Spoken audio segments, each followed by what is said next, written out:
वल्लभा गिरिवरदारी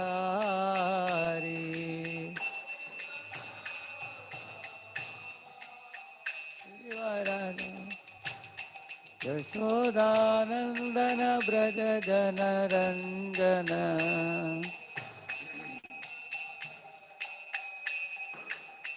यशोदानन्दन व्रज जनरञ्जन यमुनातीरावनकारी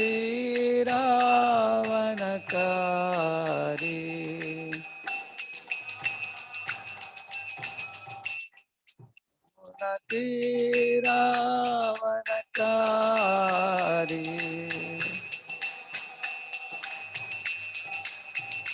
जय राधा माधव कुंज विहारी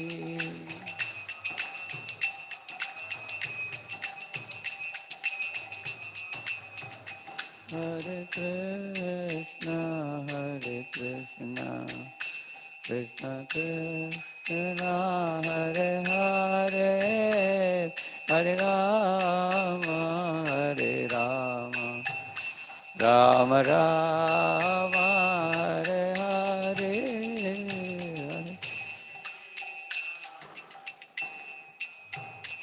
कृष्ण कृष्ण हरे हरे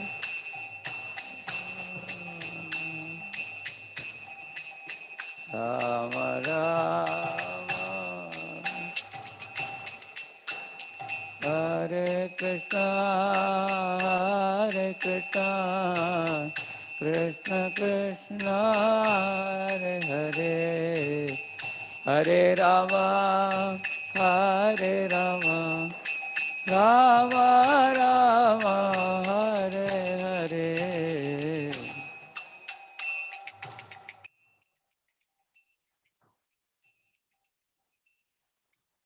हरे हरे हरे राम हरे राम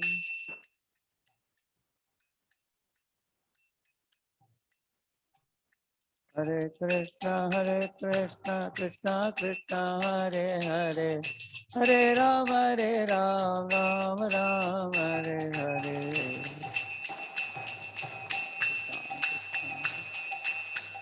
हरे राम हरे कृष्ण कृष्ण कृष्ण हरे हरे हरे राम राम राम हरे हरे हरे कृष्ण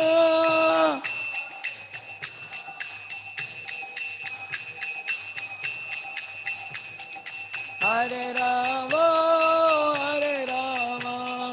राम राम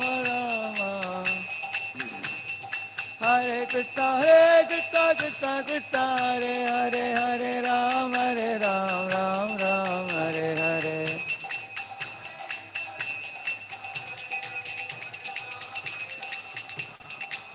हरि बोल हरि बोल नित्य गौर हरि बोल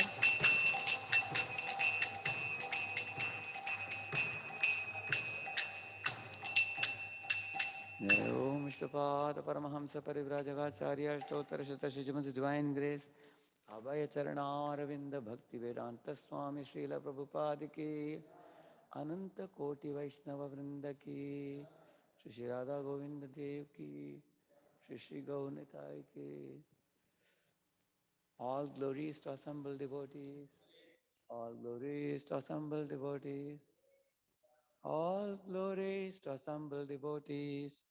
All glories to Shri Guru and Shri Gauranga. Om Ajnanatimirandasya Jnananjanashalakaya Chakshuvamilitam Yena Tasmai Shri Gurave Namaha Shri Chaitanya Manobhishtam Sthapitam Yena Bhutale Swayam Rupa Kada Mahyam Dadati Swapadantikam वन्देऽहं श्रीगुरो श्रीयुतपदकमलं श्रीगुरून् वैष्णवांश्च श्रीरूपं साग्रजातं सहगणरघुनाथान्वितं तं सजीवं साद्वैतं सावधूतं परिजनासहितं कृष्णचैतन्यदेवं श्रीराधा कृष्णपादान् सहगणललिता श्रीविशाखान्वितांश्च नमो विष्णुपादाय कृष्णपृष्ठाय भूतले श्रीमते भक्तिवेदान्तस्वामिनिति नामिने नमस्ते सारस्वते देवे गौरवाणी प्रचारिणे निर्विशेषशून्यवादि पाश्चात्यदेशतारिणे वाञ्छाकल्पतरुभ्यश्च कृपा सिन्धुभ्य एव च पतितानां पावनेभ्यो वैष्णवेभ्यो नमो नमः।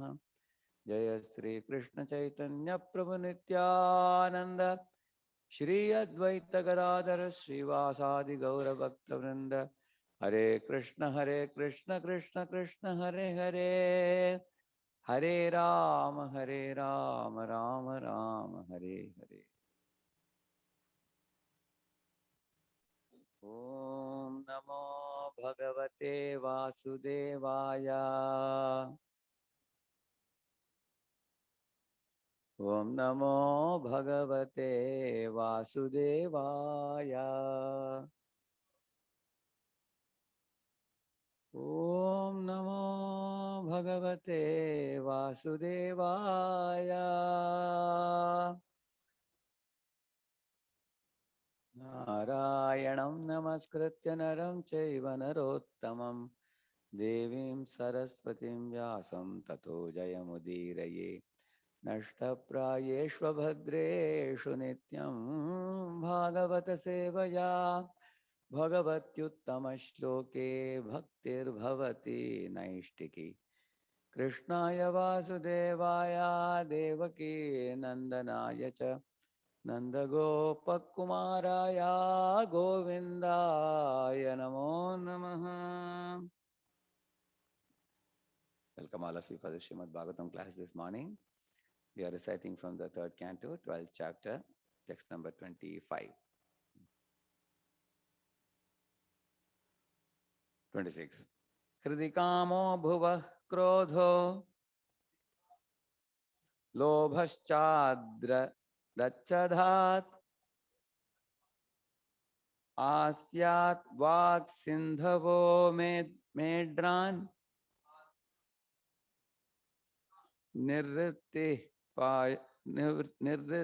पायो रघाश्रयः। हृदिकामो भ्रुवः क्रोधो लोभश्चाधरदच्छदात्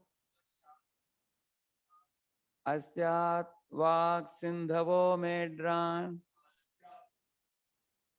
निर्वृत्तिः पायो रगाश्रयः।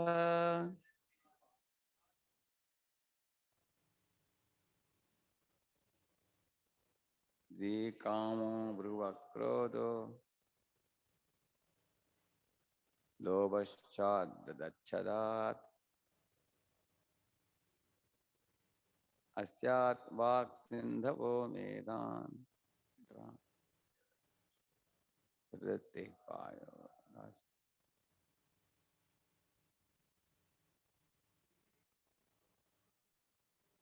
कामो भवक्रोधो लोभश्चाद्धरदच्छदात् अस्यात् वाक् सिन्धवो मेधान्।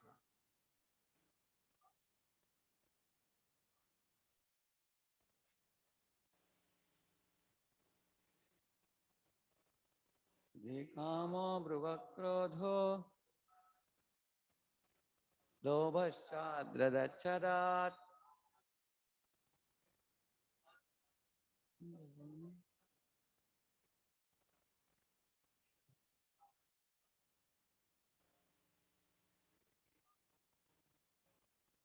हृदि कामो भ्रुवक्रोधो लोभश्चाधरदच्छदात् अस्यात् वाक् सिन्धवो मेढ्रा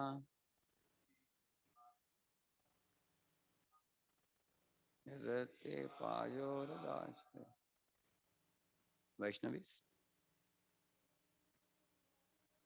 Hriday Kama Bruvakrodho Lobascha Dharadacchadat Asyat Vaksindavo Vedran Nirate Payoradashte. Hriday Kama Bruvakrodho Lobascha Dharadacchadat Asyat Vaksindavo Vedran Nirate Payoradashte. Synonyms. Hridi, from the heart. Kamaha, lust. Bruvaha, from the eyebrows. Krodaha, anger. Lovaha, greed. Cha, also. Adharadachadat, from between the lips. Asyat, from the mouth. Vak, speaking. Sindhavaha, the seas. Medrat, from the penis. Nirrittihi, low activities. Payoho, from the anus. Aga ashrayaha, reservoir of all vices. Translation purport by His Divine Grace, A.C. Bhaktivedanta Swami Srila Prabhupada ki. Lust and desire became manifested from the heart of Brahma, anger from between his eyebrows, greed from between his lips, the power of speaking from his mouth, the ocean from his penis, and low and abominable activities from his anus, the source of all sins.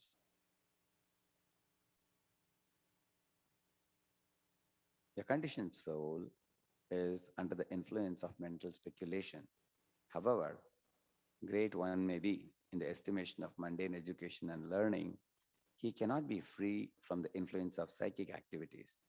Therefore, it is very difficult to give up lust and desires for low activities until one is in the line of devotional service to the Lord. When one is frustrated in lust and low desires, anger is generated from the mind and expressed from between the eyebrows. Ordinary men are therefore advised to concentrate the mind by focusing on the place between the eyebrows, whereas the devotees of the Lord are already practiced to place the Supreme Personality of Godhead on the seat of their minds. The theory of becoming desireless is untenable. It's untenable because the mind cannot be made desireless. When it is recommended that one be desireless, it is understood that one should not desire things which are destructive to spiritual values.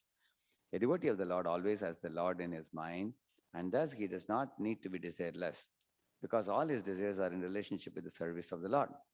The power of speaking is called Saraswati, or the goddess of learning, and the birthplace of goddess of learning is the mouth of Brahma.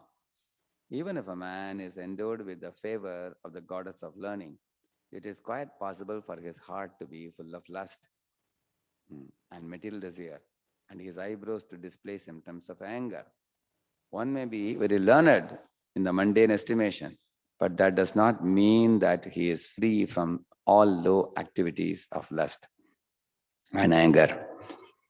Good qualifications can be expected only from a pure devotee who is always engaged in the thought of the Lord or in samadhi with faith.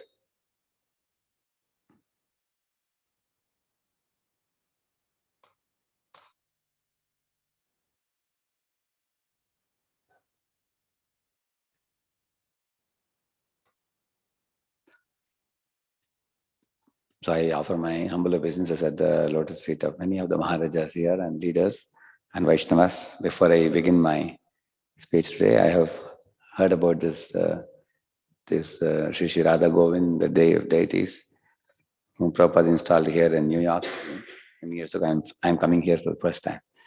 Very happy to be here. The verse that we are reading today, Prabhupada speaks in the purport in the beginning here about how it is difficult to give up lust and lusty desires and lower activities, which impel one to eventually become angry. And the anger comes out between the eyebrows. Therefore, yogis concentrate in the middle of the two eyebrows. Even when Brahma became angry, Shiva manifested from between the eyebrows. So that's the first para Prabhupada explains here, first point. Then he explains about how no one can become desireless. To actually become desireless means giving up material desires. And they have to be substituted by spiritual desires, he says. Then he talks about even highly educated, highly learned man. In Sanskrit, the term for this is vipaschit. Even such a person, he is not free from lust and anger, he says. So it has been observed, such big people also have fallen prey to these great vicious items of lust and anger. So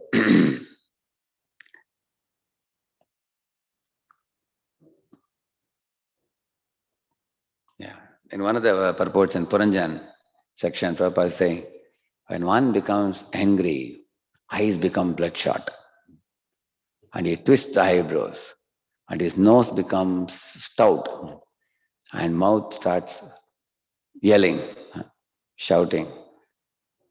When he becomes even more angry, then one raises the hand. When one becomes even more angry, one stands up. When one cannot control the anger anymore, one kicks with the leg. So these are all external manifestation of internal anger, Prabhupada says, in one of the purports. As opposed to this, he says, when a devotee is chanting Hare Krishna Japa nicely, then one feels gradually the sweetness of the holy name, which is like a melodious song. As one is able to concentrate on the holy name, it becomes a very joyful experience. Although in the beginning, it's like crossing a mountain. But once a person has paid attention to the holy name, it becomes a very sweet and joyful experience. At that time, the devotee has a smile on the face. And when the chanting bliss increases, then the devotee raises the arms and chants. So, and then if the bliss increases further, then a devotee cannot contain himself, he stands up. Then if the bliss expands even further, then the devotee dances and rotates and practically rolls on the ground and cries and shouts and laughs and runs hither and thither. Evam vratasva priyanama kirtya jatan ragodutta chitta uchchaihi evam hasati roditi rauti gayate vanmadavan rityati loka bhakya. That's there in the 11th canto. The symptoms of a advanced devotee. Unmadavan Nrityati means he dances like a madman, it is said. So that is the external expression of love.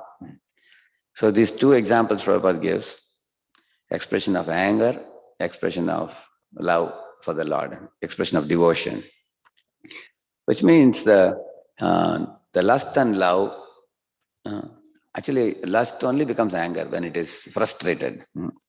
So they both externally become manifest like this, so they are observable. So, and also he says about greed. Greed is manifested from the lips.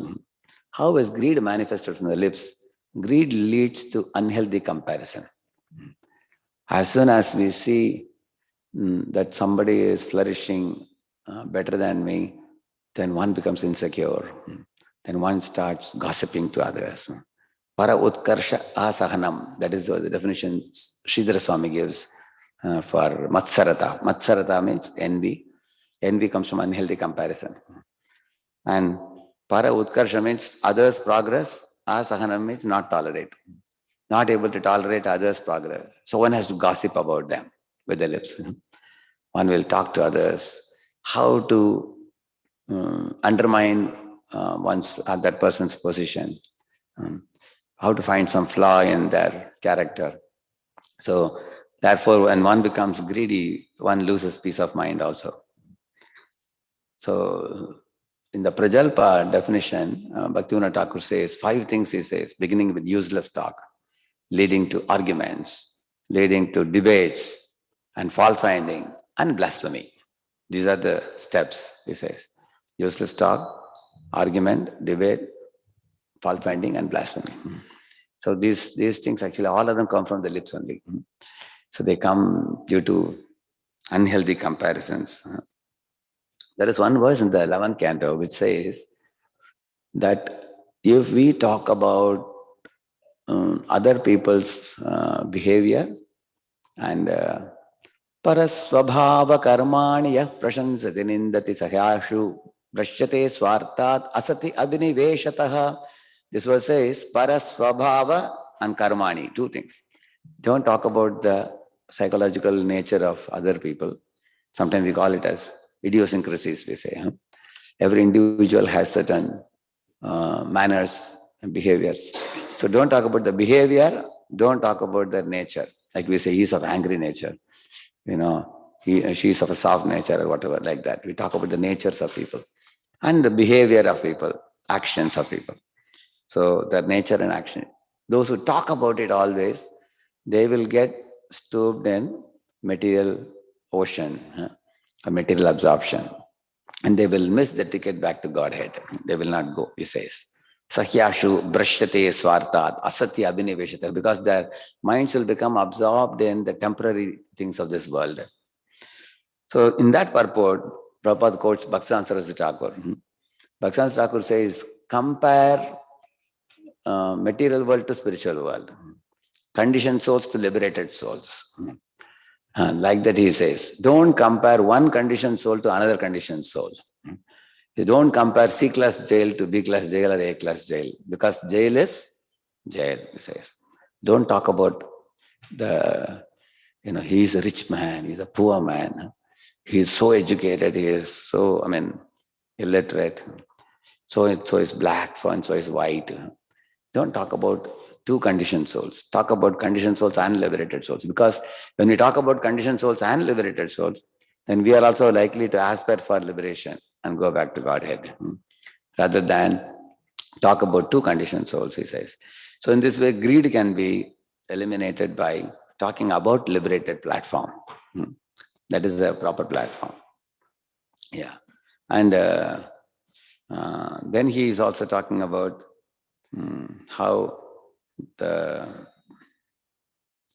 one more he said in this thing, the power of speaking, it comes from the mouth of Brahma, it manifested from. So here he says,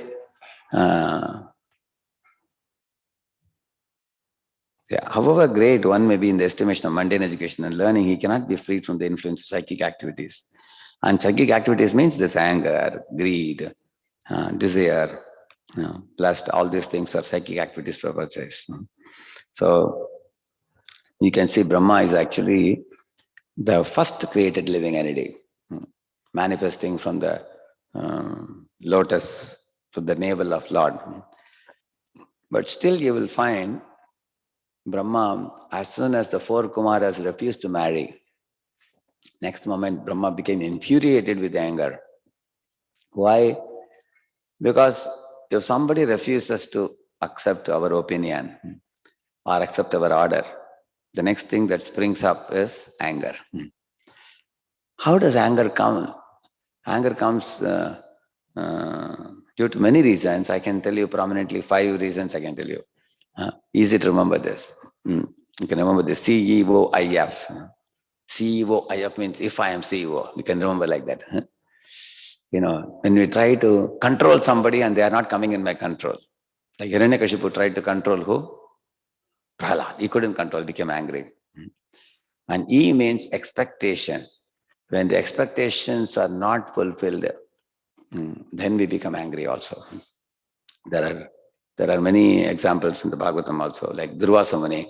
He expected that Ambarish first serves me as a guest properly, and then he eats. So his expectation wasn't met, he felt. And O means opinion. When our opinions are discarded or not listened to, then we become angry also.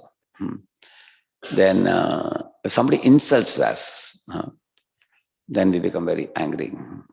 If someone, and also if somebody frustrates us. When we are frustrated, we become angry. So control, expectation, opinion, insult and frustration.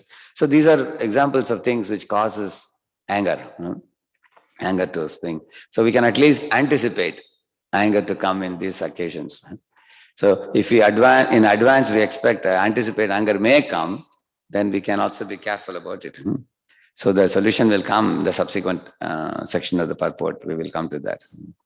So in this way, the lower desires are like unnecessary anger and lust and desires and greed and all these things. In the 11th canto Uddhava Gita, Lord Krishna tells Uddhava that Swabhava Vijayaha Shauryam, is saying. Conquering lower nature is heroism, he says. If you want to be a real hero or a heroine, he says, we have to conquer the lower nature, like this type of natures, we have to conquer. And actually, a Kshatriya is not a bad person. Many people think Kshatriya, sometimes people criticize that administration or management or being a Kshatriya means one is necessarily aggressive or passionate. But Kshatriya has positive qualities and Kshatriya has negative qualities. So the positive qualities should be retained. Shauryam, Tejo, Dhritir, Dakshyam, Vidya, Chapi, Palayanam, Dhanam, Ishwara, Bhavascha, Kshatra, Karma, Svabhajam. Krishna says, for example, able to boldly present one's stand is very good. Similarly, having influence over the people is called a healthy possession of power. To make them do something wonderful for Prabhupada's mission, that is also very wonderful. Leading people from the front, Ishwar Bhava. Being generous and liberal in charity, in offering charity. So, in all these things are good. And what is bad about Kshatriya?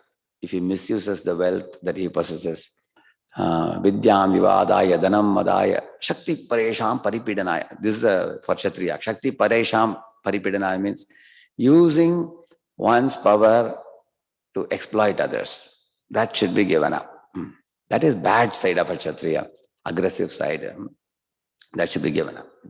So in the same manner, Brahmana also. Brahmana, what is good about Brahman? There are many qualities given. He controls the senses, the mind, and he is religious by nature. He is very honest, he is very truthful, and he performs austerities, and he is very clean, and he is very tolerant and forgiving, and all those are very good. What is bad about Brahman? To become proud of his learning, then it is bad. So that pride should be given up. Similarly, a Vaishya or a businessman, what is good about him? He may offer charity to the other three classes.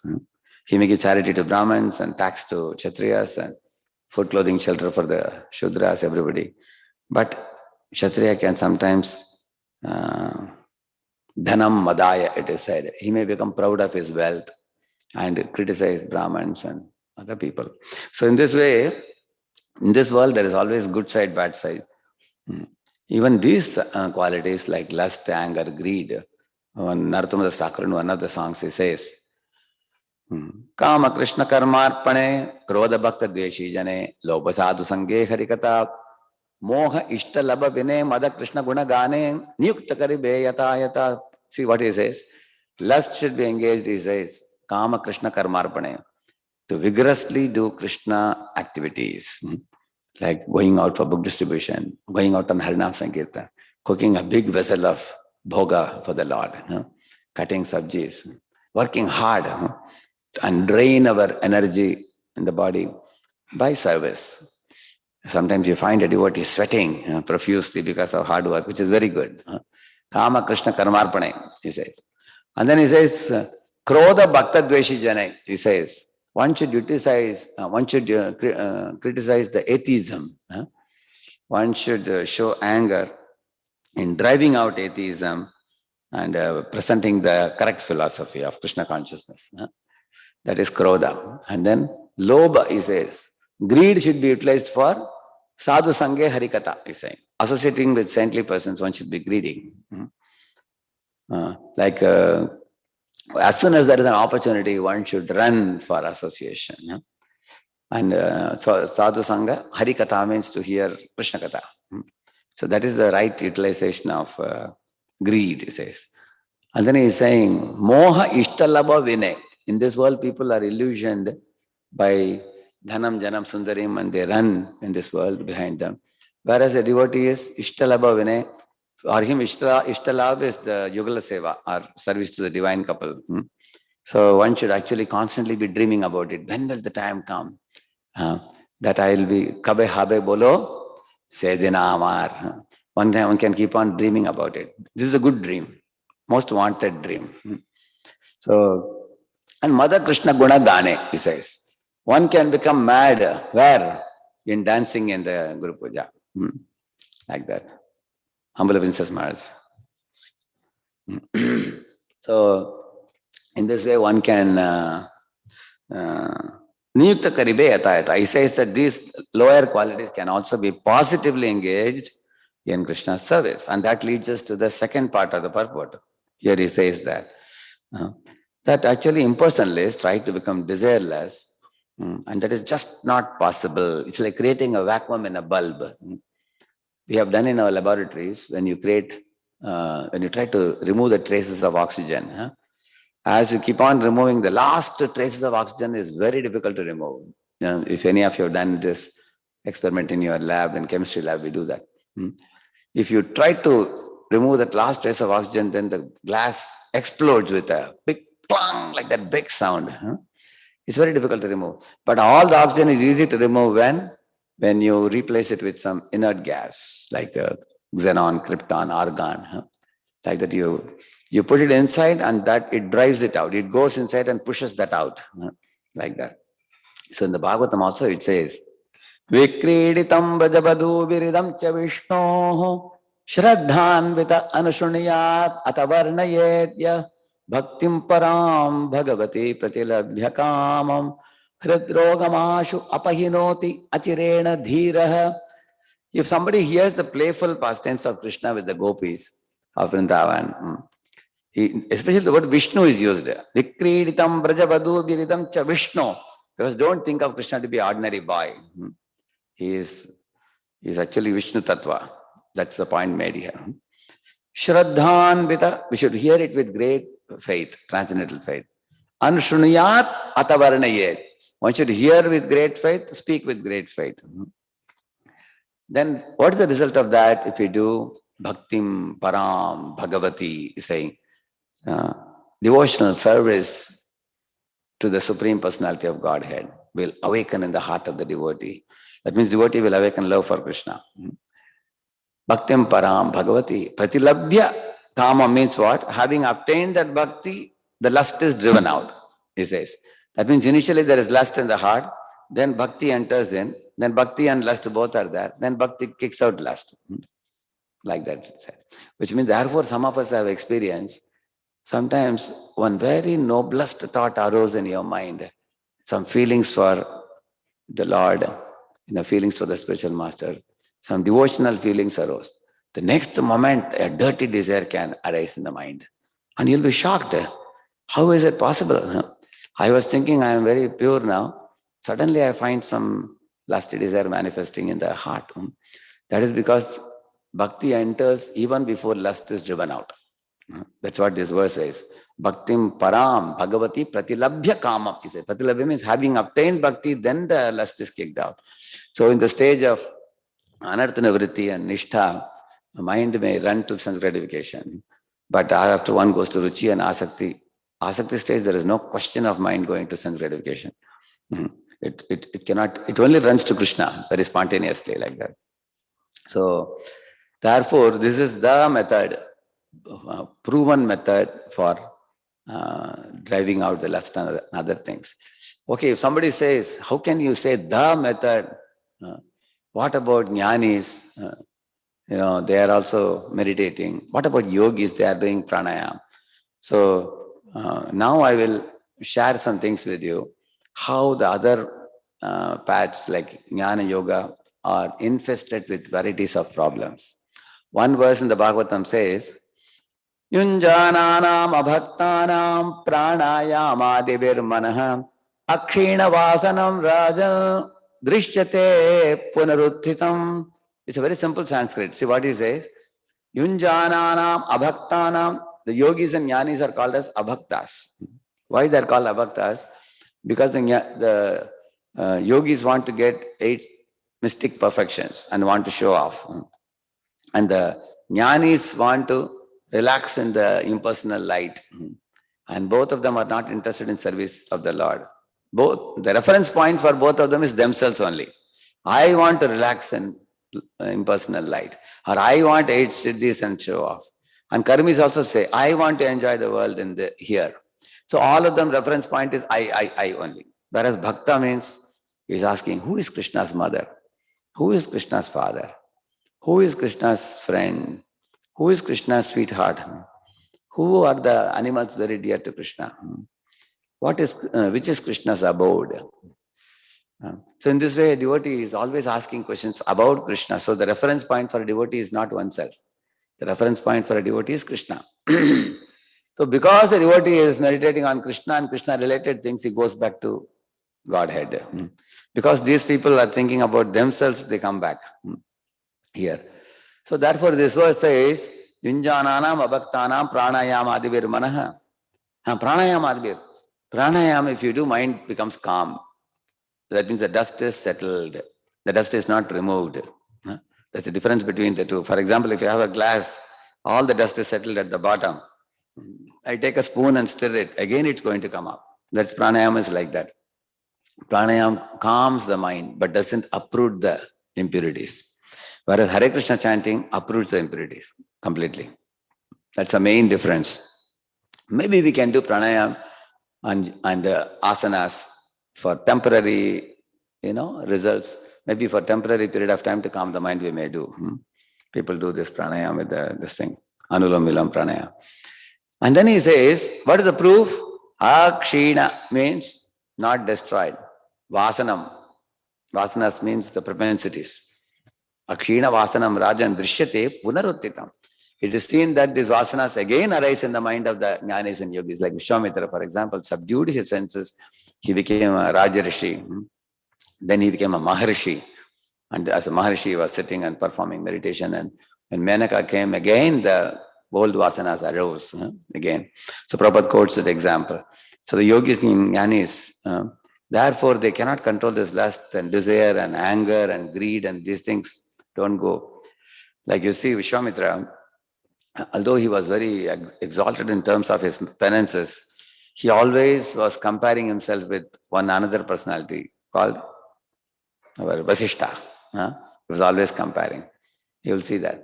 So sometimes even amongst the sages and saints, there are, comparisons and, there was one sage, Radheshyam.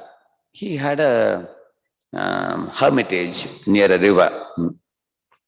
And it was a forest place, a countryside place. And many sages had made their hermitages there in the bank of the holy river. So one day he had left the hermitage open and he had gone for a bath. When he came back, this Vedashira saw that another Ashwashira was sitting inside. And he was doing his, chanting meditation. So he became very angry. He said, how did you come here and sit inside my hut as if it is your place? He asked him. And for this, Ashwashira said that, see, the whole world belongs to the Lord. Why can't we sit anywhere? Okay, if I am sitting here, you can sit outside and do your bhajan. What's the problem? He said. And they both had a tussle. So he said, you have sneaked into my hut like a crow. So you become a crow, he said. Other personality said, you have cursed me for small things. You have quarreled and you are envious of me just for coming and sitting in your hut. So you become a snake, he said. So immediately Lord appeared and said, you both are endeavoring to become my devotee. Those who are trying to become my devotee, they should give up this unnecessary comparison, envy, anger. It's useless. They should not do this. If you do it, then how are you superior to jnanis and yogis and karmis? So Lord said, since you are brahmanas, both of you, your words can't go wrong. Therefore, you have to become a snake, you have to become a crow. But because you are trying to perfect yourself in the path of devotional service, I will bless you that you will not become an ordinary snake, you will become a Kaliya snake. And he told the crow, you will not become ordinary crow, you will become Kakabushindi. You read in Ramayana, Kakabushindi, very great learned scholar he became eventually. So the point is, we have to be very much careful even after we come to the path of devotional service. Because when we become pure devotees, we transcend all this lower nature. But till we become pure devotees, we have to be beware of these natures which may come. Therefore, we have to see that we are constantly engaged in devotional service. Satatam tesham satata yuktana bhajatam priti purvakam. These two conditions, qualifiers, Krishna says. One is constantly engaged and lovingly engaged. If you do these two things, then Krishna will supply us intelligence at the right time. What you call as presence of mind. The presence of mind will come to a person who is doing this, lovingly engaged in devotional service, always, not grudgingly, and constantly engaged without any punctuation of sense gratification. So continuously one is engaged without any gaps. So then one gets the right intelligence to act properly. So now, this is one reason I told you that yoga, jnani, yogi and karmi, they all suffer from these vices and bhakta can transcend them. And one more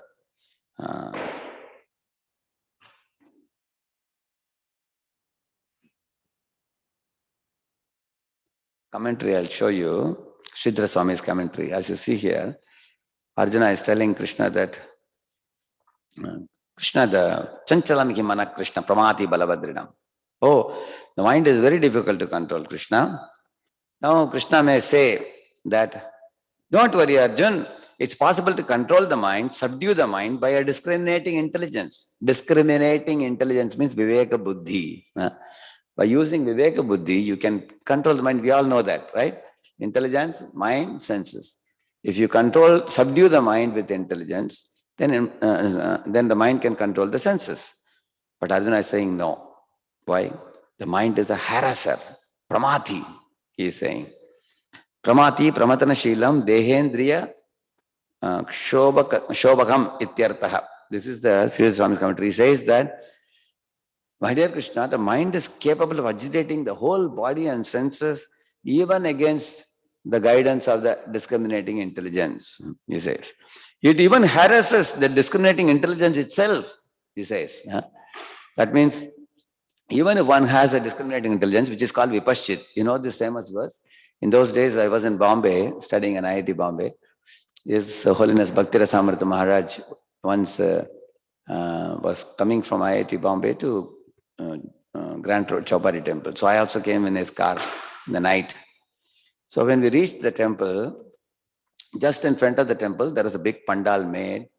There they were having this Dandiya Ras, they call it. Boys and girls will be having stick and they'll be dancing. And they were putting passionate music. Some Bollywood music they were putting and dancing. So we had to go through that to the temple. The entrance of the temple was blocked by these fellows, the road and everything. So we were moving up. And we got to see what was that big noise. We turned there and then we saw that they were dancing in a very passionate mood, laughing and joking. And Maharaj quoted this verse. Yatato hyapi kaunteya purushasya vipaschitaha indriyani pramathini haranti prasabam manaha. He said, Yatato hyapi kaunteya, hey kaunteya Arjun, even a vipaschit purusha means a man of discriminating intelligence. Even he can get bewildered. Because indriyas, mind and senses are pramati, they are harassers of even such an intelligence. You know what is the meaning of harassing? Harassing means, like for example, you have to go through some road. You can be harassed by a bulldog. In India, you find often, many times there are street dogs. They will harass you and they will show their teeth and they will chase after you also. So you feel very much fearful of the harassment.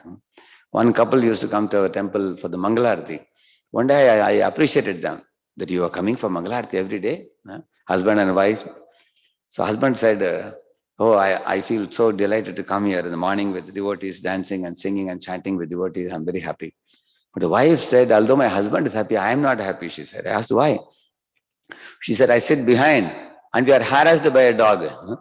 When we come in the morning, the dog keeps running, chasing after us. I tell my husband, drive fast, drive fast, drive fast. And then later, after a year, when they had a child, they got a car. Now they both appeared to be happy. So I asked, are you happy nowadays? She said, I'm very happy. She said, because you got a new car now. And we are not harassed by of course, dog is harassing us now also, but we have no fear. She said, why? Because I'm sitting inside the car. When the dog runs by the side of the car chasing after us, that becomes an amusement for me. There is no more fear, she said. Similarly, you will find the jnanis and yogis, they are like the lady going in the bike who is harassed by a dog. Imagine if you're going in a bike and the dog is coming close to you, going to catch you or sari or something. You have a lot of fear, correct? It can catch also, can bite also, that fear. But bhakti marga or devotional service is like sitting in a car, and all these dog-like qualities of lust, anger, and greed can chase after you. You will become fearless because we become oblivious to them.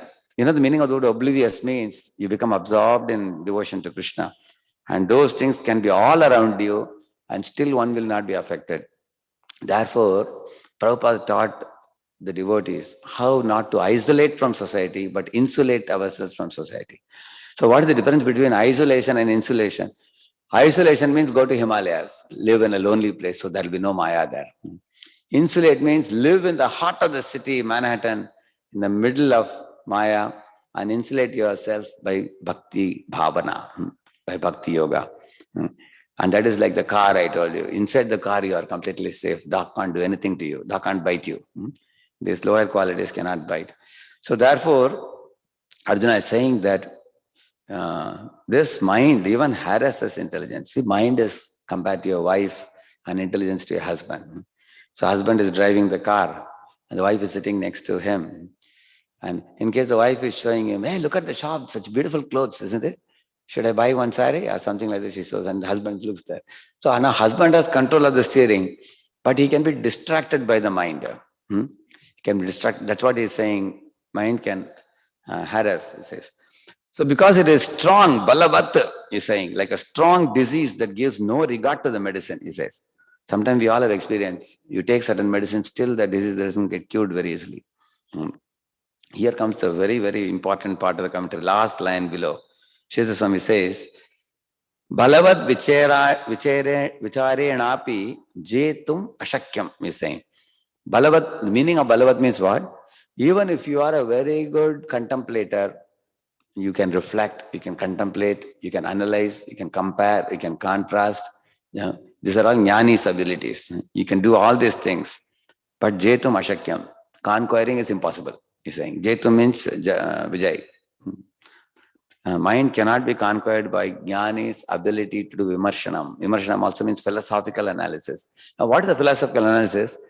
You can say that what is our body made up of? It's all made of flesh and bones and stool and bile and sputum, all that. Why are we getting attracted to this? Brahmanand Prabhu told Prabhupada that, Prabhupada, although you say that it's made up of these substances, it is very nicely packaged in such a way that, you become attracted to it. Like that he said. So you can see that we can talk about what is temporary, what is permanent, what is dirty, what is pure, and what should be aspired for, what should be given up. After hearing a whole class, still one may be attracted to these things. That's what he's saying. Jetum ashakyam, one cannot conquer. That means intelligent discussion or analysis alone is not enough. That's the point. And here he says, like iron, it cannot be. Here comes the real reason now. Why the mind is so powerful? Why the mind is so dridam? He says, you take a paper and take a needle, you can pierce it. You take a mild steel plate and you pierce it with the needle, you cannot. Now, the mind which is free from impurities, it is like a paper, which can be easily pierced by a sharp intelligence. Whereas the mind, he says, Dridam Vishaya Vasananu Baddhataya Durbedhyam, he is saying. Vishaya Vasananu Baddhataya means that mind which is afflicted by the disease of lust, anger, and greed, it becomes tenacious like a mild steel plate, which cannot be pierced with a needle of discriminating intelligence. That means discriminating intelligence is compared to a needle, and the mind is compared to the paper or the mild steel plate. You cannot pierce it. So therefore, what is the solution? The lust, anger, greed should be removed from the mind, and mind should be thinned. Once you make the mind thin, then it's easy to control with the intelligence. It's possible. So how do we remove it? Not by karma yoga, jnana yoga, or ashtanga yoga. We can only remove it by bhakti yoga. Now then you all may have a question, then why did Narada teach ashtanga yoga to Dhruva? I found the reason Iyengar, who spreaded yoga society all over the world, I got answer from him many years ago when I went with my spiritual master to his the original institute he started in Pune. So many years ago. So he said that Ashtanga yoga is prescribed for those people who are highly uncontrolled in their mind and senses, hyperactive. So to bring them to a calm state, therefore they are given yama, niyama, pranayama, asana, pratyahara, dharana, dhyana, samadhi, like that. And then he said, those who are willing to accept bhakti yoga directly, they don't need all these things, he said. They can directly accept it. He said, therefore, he also told us, Shripad Ramanujacharya's commentary said, Narada gave him both Ashtanga yoga and bhakti yoga also. He gave him Om Namo Bhagavate Vasudevaya. Mantra also he gave him. He told him to make a deity form of the Lord also. He told him to offer fruits, offer flowers, offer garland, bow down to him, whatever is available in the forest. That means you will see Dhruva combined both. He did control of the mind and senses in the beginning like Hatha Yoga, but subsequently you find him chanting the holy name, worshipping the Lord, developing love for him. And Narada described about the beautiful super soul in our hearts. So in this way, one can become oblivious to lust, anger and greed by intensifying one's devotional emotions. We actually call it as transcendently inspired intelligence, we call it. Transcendently inspired intelligence, which means mind is imbued with devotional feelings, just like our Akrura entering Vrindavan. He's crying tears, he's looking at Krishna's lotus footprints and falling on the ground and rolling on the ground. He is transcendently, devotionally imbued mindset. So when we develop that type of mindset, at that time there is no place for lust, anger or greed. Even if somebody criticizes me, insults me, it doesn't register at all. We even feel that what he says is true, I need to improve. You feel like that. But when our false ego is strong, when our mind is impure, then small, trivial insults also we take it too seriously. So therefore he says, Dridham Visheya Vasananu Baddhataya Durbedhyam. Durbedhyam means you cannot pierce, even with a sharp intelligence, you cannot pierce the mind. That is because Vasananu Baddhataya. It is actually the mind is imbued with vasanas like lust, anger and greed. Like that he says. Therefore, it is very difficult to control like the violent wind, Krishna, like that he says. See this violent wind, how it is. So then it's uncontrollable. So one last point here, the third part of the purport here. Prabhupada says, even a man who is endowed with the favor of goddess of learning, even it is quite possible for his heart to be full of lust and material desire, and his eyebrows to display symptoms of anger, he says. That means even one may be very learned in mundane education, but that doesn't mean he is free from all low activities. I will show you this coming in one of the verses in Bhagavatam. You will see this. See this verse. Vadanti Vishwam Kavayasmanashwaram Pashyanti Chadyatma Vido Vipaschitah Tatapi Muhyanti Tavajamajaya Suvismitam Krityamajam Natosmitam. 5.18.4. So this is in the prayers offered to the Lord by the residents of Jambudvip. See what they are saying here? They are saying that, oh unborn one, learned Vedic scholars who are advanced in spiritual knowledge certainly know that this material world is perishable, as do other logicians and philosophers. In trance, they realize the factual position of this world and they preach the truth as well. Yet, even they are sometimes bewildered by your illusory energy. This is your own wonderful pastime. Therefore, I can understand that your illusory energy is very wonderful, and I offer my respectful obeisances unto you. And here, Vishwanath Chakravarti Thakur, he is giving very simple meaning here, beautiful meaning. Those advanced in Adhyatma knowledge see the world as temporary But even the learned are bewildered by Maya. O unborn Lord, I offer respects to the unborn Lord whose action is so amazing, he's saying. And then he says, what is surprising about an ignorant person not seeing death? Even the wise are bewildered. This is your astonishing action. And then he says, this is the climax, you see. Giving up study of scripture, I offer respects to you. He says, what is the meaning of this? Enough of becoming a scholar of the scriptures. Let me develop some devotion to you. Like that he says, those who are really in knowledge worship you. That means, Jnanavan Mam Prapadyate Vasudeva Sarvamiti. After one becomes Jnanavan, Buddhiman, he surrenders to Krishna. That's the ultimate platform.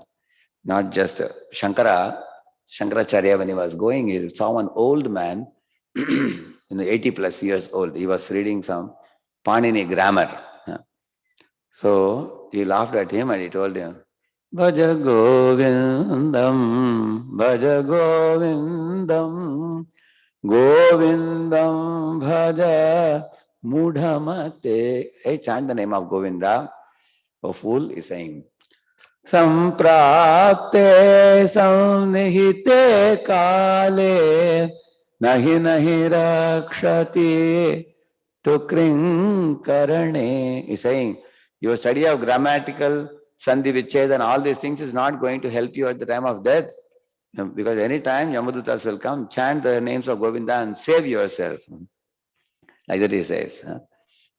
Bhagavad Gita Kinchidadhita Ganga Jalalava Kanika Pita Sakradapi Yena Murari Samarcha Kriyate Yena Yamena Nacharcha Bhaja Govindam. He's saying, 3 things if you do in your life, you will attain perfection. He's saying, daily read a page of Bhagavad Gita. Daily go to the assembly of devotees where they Murari Samarcha, they discuss about Lord Murari or Krishna. Daily drink a drop of Ganges waters. At the time of death, Yamadutas will not come to have debate with you because you have done the pure spiritual items, he says.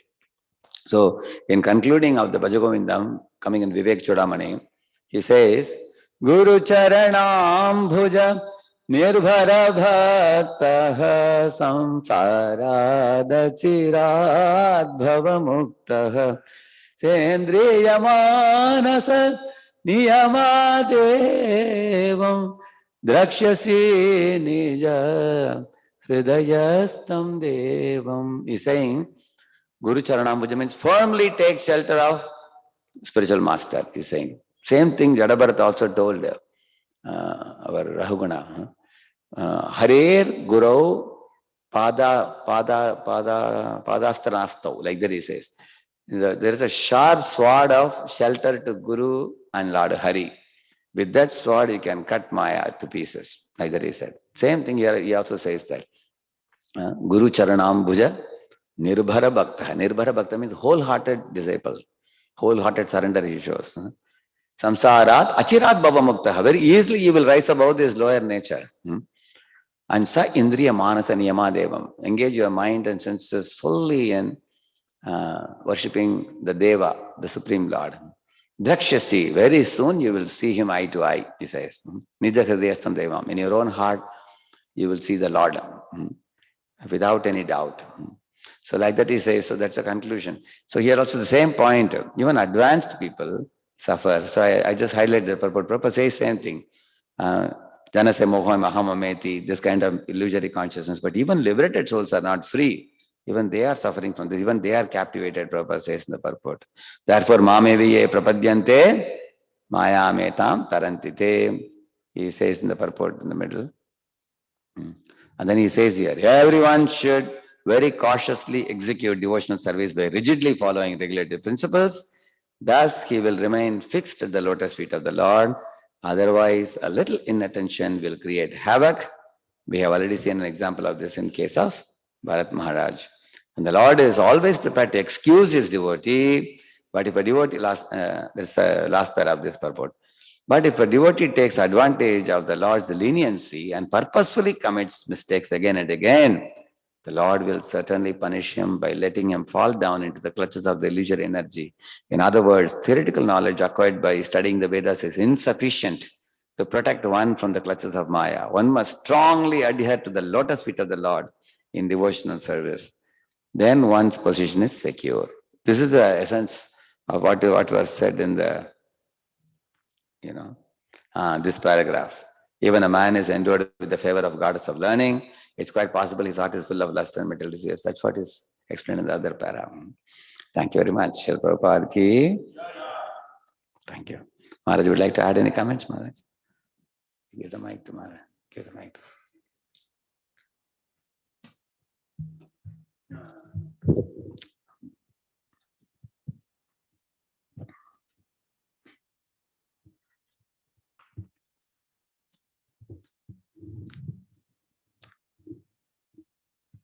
So 3 themes Prabhupada says in the, yeah.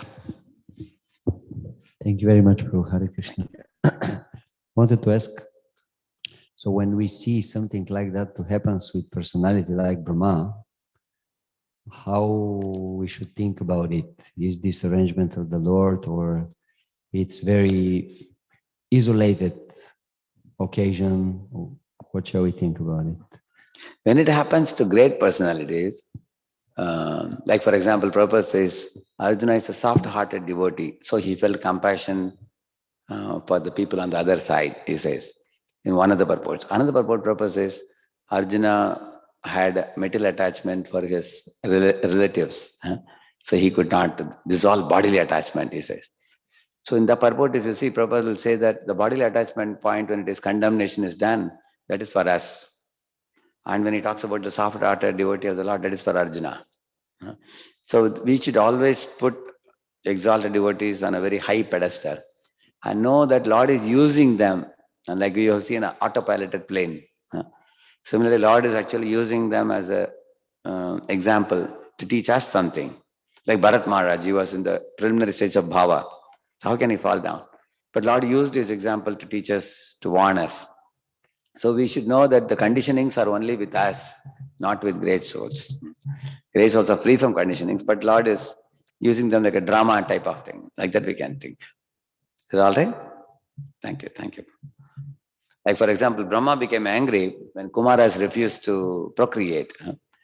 But Kumaras actually wanted to get liberated, which is also the ultimate goal of this material world. But Brahma could not see that end goal.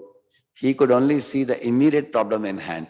So many a times we all face crises in our lives when we are focused only on the immediate problem in hand without seeing the larger picture.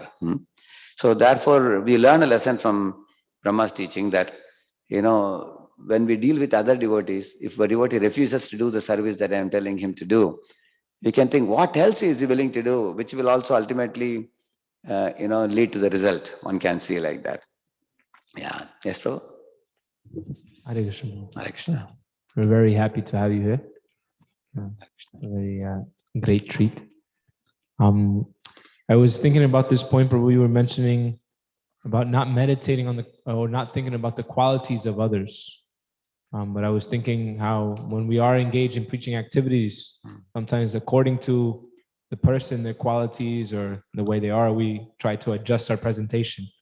So how to understand even when you do that, you have some sincerity attached to that, because you are thinking in the mind in a prayerful mood. How can I help this living entity? Somebody says that, oh, I come regularly to your temple. Every Janmashtami I come. They say like that, some people. So one part of our mind says, oh, you come only once in a year to the temple. Another part of the mind says, oh, at least he's a pious fellow. Maybe if I give him a set of books, he may read, or he can become a life member. So we have 2 parts of our mind. One is judging him, another one is discriminating. So discriminating part is good part. What to speak of newcomers, even amongst devotees also, who is fit to associate with, who is not fit to associate with. Like you go to certain devotees, they blaspheme a lot about so many leaders, GBC and all those things. So you will plug your ears and run away from them, because they constantly have a tendency to it's very dangerous tendency. This. On the other hand, you go to some other devotees, they are very careful while talking about other devotees. They will praise about other devotees. When it comes to talking ill of other devotees, they will not do it like capriciously, Prabhupada says, carelessly, they will not do that. So therefore, then they are fit to associate with. So we are discriminating between whom to go to associate with, this devotee or that devotee. We can do that because your mood is a prayerful one. You want to discriminate. You are not judging them. Judging comes when you say he is good, he is bad, and then many times you don't know about them. From a distance we judge. Only one person can judge. Who is it? The spiritual guardian. They can watch and they can correct also. And they can rectify the faults in the mentee or subordinate. In case I find some fault in somebody, I can go to their mentor and tell them, I found this devotee behave like this. That's for your information. Otherwise, he's a wonderful devotee. Please kindly do the needful. That's all. We can do that. But otherwise, judging is no good. Judging is what increases the problems. Like we say, parasvabhava karmani. We become stooped in fault-finding tendency in others. That's a very dangerous disease which can make our chanting offensive. Mm-hmm. Yeah, thank you. That was a good question. One last question. Yes.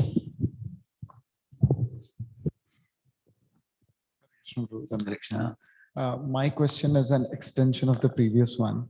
So because of my fallen consciousness, I still get some I am able to see fault in other people. And you mentioned that we should not talk about others' behavior or nature. Correct. But if I don't share it with anyone, it clings in my mind. But if I share it with some senior devotee, then I can get rid of that thought. If I am mistaken or something is wrong with me. So in that case, what should I do? Should I not talk? You gave the solution. Sharing with a senior devotee who is mature, seasoned devotee, it is always best. Because then he will give you another angle how to see the same situation. One example I'll tell you. There was one of our boys was staying in a youth center. So he had a back pain problem. So he went to the doctor. Doctor said for 2 months, you cannot bend his head. So when his friends came from the holidays back, when they offered obeisances, he was only doing like this. He was not bending down. So they thought that he has become very proud nowadays. So when the brahmachari preacher went there, so the boys went and told Prabhu, after he went home and came, he has become spoiled. Become too proud nowadays. Even when you offer obeisances to us, we all are returning and he is standing and doing like this for you also. Then the preacher scolded them and said, hey, fool, I only told him not to bow down because doctor has told him you shouldn't bend for 2 months. Then they came to know, oh, we are very sorry. Then they immediately brought some Mahaprasad and fed him and said, please forgive us. So you will find many times we judge like that.